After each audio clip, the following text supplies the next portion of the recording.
ನಮ್ಮ ಭಾರತದಲ್ಲಿ first time ಆಗ್ತಾ ಇರುವಂತದ್ದು.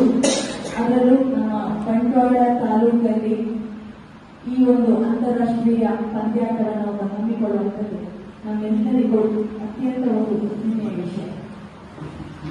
ಇದರ ಬಗ್ಗೆ ಸೂಕ್ತವಾದಂತಹ, ವಿಸ್ತಾರವಾದಂತಹ, ವ್ಯಾಪಕವಾದಂತಹ ಒಂದು ವಿಷಯವನ್ನ ಜಗತ್ತಿನೆಲ್ಲೆಡೆ ಇದನ್ನ ಪಸರಿಸುವಂತಹ ಒಂದು ಸತ್ಕಾರ್ಯ ಆಗಬೇಕು.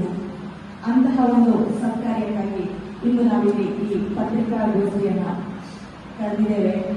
ಈ ಒಂದು ಪತ್ರಿಕಾಗೋಷ್ಠಿಯಲ್ಲಿ ಉಪಸ್ಥಿತರಿರುವಂತಹ ಎಲ್ಲ ಗೌರವಾನ್ವಿತರನ್ನ ಅತ್ಯಂತ ಪ್ರೀತಿಪೂರ್ವಕವಾಗಿ ಸ್ವಾಗತಿಸುತ್ತ ಮುಂದಿನ ಪತ್ರಿಕಾಗೋಷ್ಠಿಗಾಗಿ ವೇದಿಕೆಯನ್ನು ಆಹ್ವಾನಿಕೊಳ್ತಾ ಇದ್ದಾರೆ. ತಂಡಗಳ ನಡುವೆ ಡಾಡ್ಜ್ ಬಾಲ್ ಪಂದ್ಯಾಟವನ್ನು ಆಯೋಜಿಸಿದ್ದೇವೆ. ಅದರ ಜೊತೆಗೆ 3ನೇ ರಾಷ್ಟ್ರ ಮಟ್ಟದ dodge ball championship, senior dodge ball championship 2025, ಅದರ ಜೊತೆಗೆ 3ನೇ ಕರ್ನಾಟಕ ರಾಜ್ಯ ಮಟ್ಟದ ಡಾಡ್ಜ್ ಬಾಲ್ ಚಾಂಪಿಯನ್ಶಿಪ್ ಅನ್ನು ಕೂಡ ನಾವು ಈ ವಿದ್ಯಾಸಂಸ್ಥೆಯಲ್ಲಿ ಆಯೋಜಿಸಿದ್ದೇವೆ.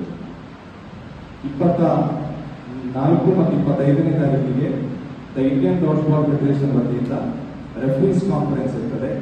25ನೇ ತಾರೀಕಿಗೆ ರಾಜ್ಯ ಮಟ್ಟದ ಡಾಡ್ಜ್ ಬಾಲ್ ಚಾಂಪಿಯನ್ಶಿಪ್ ಇರ್ತದೆ. 26 ಮತ್ತು 27ನೇ ತಾರೀಕಿಗೆ ರಾಷ್ಟ್ರ ಮಟ್ಟ ಮತ್ತು ಅಂತಾರಾಷ್ಟ್ರೀಯ ಮಟ್ಟದ ಡಾಡ್ಜ್ ಬಾಲ್ ಚಾಂಪಿಯನ್ಶಿಪ್ ಇರ್ತದೆ. ಸೊ ಆ ನಿಟ್ಟಿನಲ್ಲಿ ಈ ವಿದ್ಯಾಸಂಸ್ಥೆಯಲ್ಲಿ ನಡೆಯುವಂತಹ ಈ ಒಂದು ಡಾಡ್ಜ್ ಬಾಲ್ ಚಾಂಪಿಯನ್ಶಿಪ್ಗೆ ಎಲ್ಲರೂ ಒಂದು ಆಗಮಿಸಿ ಈ ಡಾಡ್ಜ್ ಬಾಲ್ ನ ಬೆಳೆಸಬೇಕು ಎಂಬುದಾಗಿ ನಾನು ಕೇಳಿಕೊಳ್ತೇನೆ.